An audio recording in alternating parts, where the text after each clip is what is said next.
Shalom, selamat pagi anak-anak hebat. Apa kabarnya hari ini? Bapak yakin percaya kita semua dalam keadaan sehat. Dan hari ini kita akan melanjutkan pembelajaran kita, pelajaran agama Kristen dan budi pekerti kelas 2. Dan tema kita hari ini adalah tanggung jawabku di rumah bagian 2. Nah, sebelum kita berdoa dan melanjutkan pembelajaran kita, mari kita sama-sama bernyanyi. Dan semua anak-anak di rumah juga ikut bernyanyi ya.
Nah, anak-anak, kita sudah memuji Tuhan, kita semua sudah sukacita ya. Dan sebelum kita belajar, mari kita sama-sama berdoa. Bapa di sorga, kami bersyukur buat hari ini. Kami mau belajar, biarlah kiranya Tuhan memberikan kami hikmat pengertian. Dalam nama Tuhan Yesus kami sudah berdoa. Amin. Apa itu tanggung jawab? Tanggung jawab adalah perwujudan kesadaran akan kewajiban, seperti yang sudah Bapak bahas minggu sebelumnya. Nah, anak-anak, bagaimana jika tanggung jawab tidak dilakukan dengan baik?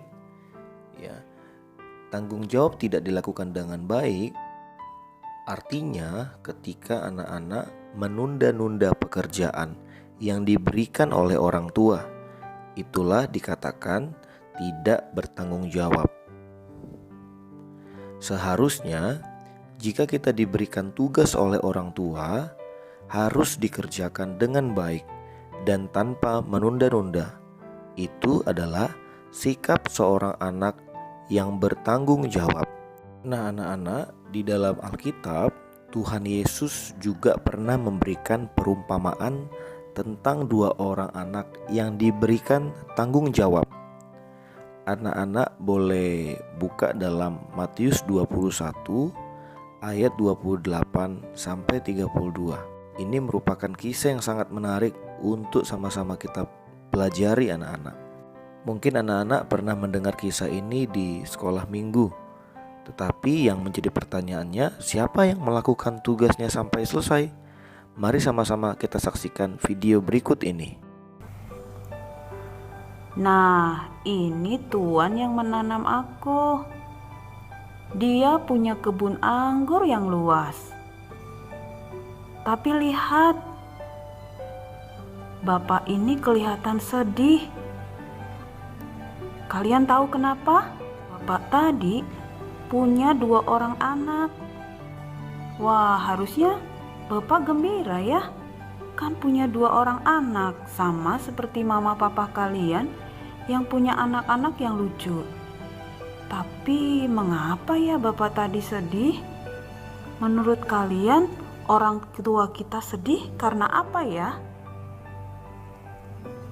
Iya betul, karena kita seringkali nggak nurut.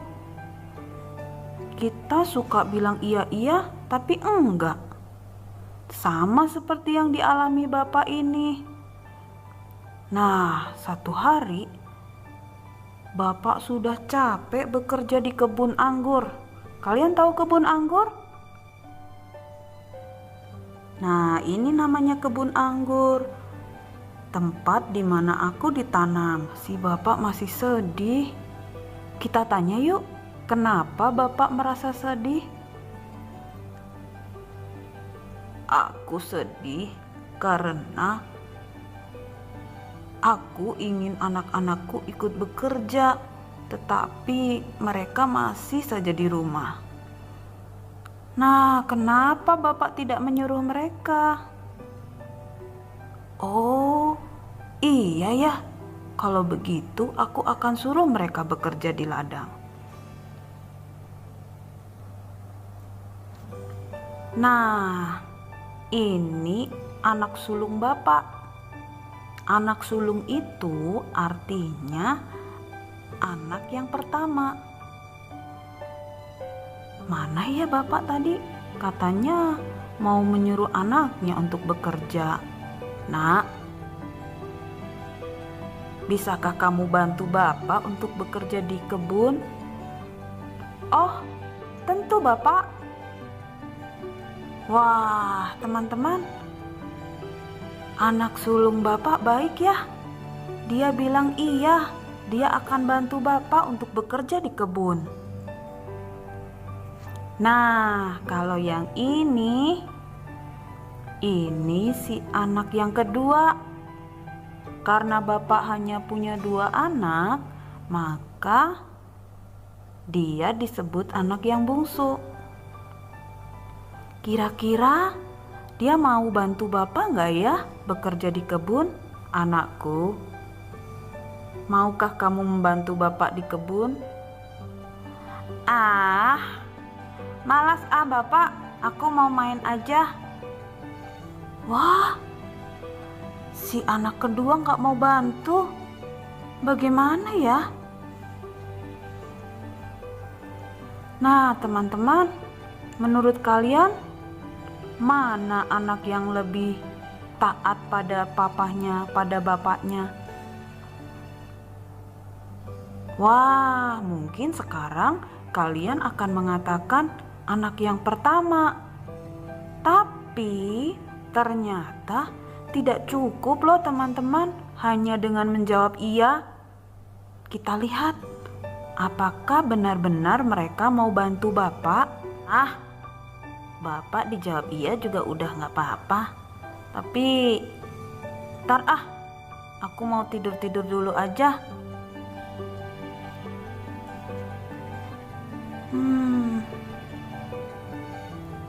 Aku sebenarnya masih ingin main.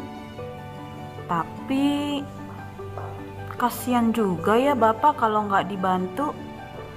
Kalau begitu mendingan sekarang aku ke kebun mau bantuin bapak. Kasihan bapak. Nah, kalau sekarang kalian tahu nggak siapa yang ternyata mau melakukan apa yang diminta bapak? Anak yang pertama atau anak yang kedua? Iya benar. Anak yang pertama dia bilang iya.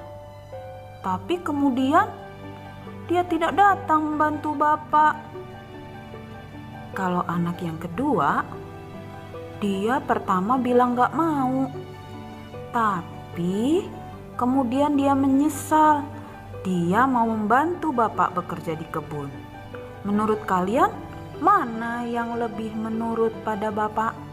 Mana yang mau melakukan apa yang diminta bapak? Iya betul, anak yang kedua.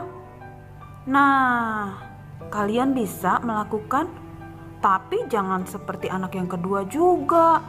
Pertama bilang enggak, lalu menyesal.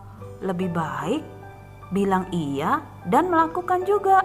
Kalian bisa? Kalian pasti bisa. Lakukan. Jika mama menyuruh kamu mandi, katakan iya mama, lalu segera berangkat mandi. Kalau papa menyuruh kamu membantu papa, katakan iya papa, lalu kamu berangkat membantunya. Itu baru anak yang baik. Bisa? Pasti bisa. Nah, anak-anak, kita sudah mendengarkan kisah perumpamaan tentang dua orang anak. Kita sudah melihat ya ada seorang anak yang taat, ya bertanggung jawab atas pekerjaan yang diberikan oleh orang tuanya. Meskipun pada awalnya ya dia menolak, dia membantah dari perintah orang tuanya. Tetapi akhirnya dia menyesal dan melakukan perintah orang tuanya. Nah, pelajaran kita hari ini adalah ketaatan adalah wujud daripada tanggung jawab anak-anak. Kita harus taat kepada perintah orang tua anak-anak. Tidak boleh membantah, apalagi kita melawan orang tua. Nah, hari ini Bapak ajak supaya anak-anak ya berjanji kepada Tuhan untuk mulai hari ini boleh menjadi anak yang taat, anak yang bertanggung jawab. Demikianlah pelajaran kita hari ini. Dan Bapak yakin percaya semua anak-anak kelas 2 hari ini diberkati melalui pembelajaran kita.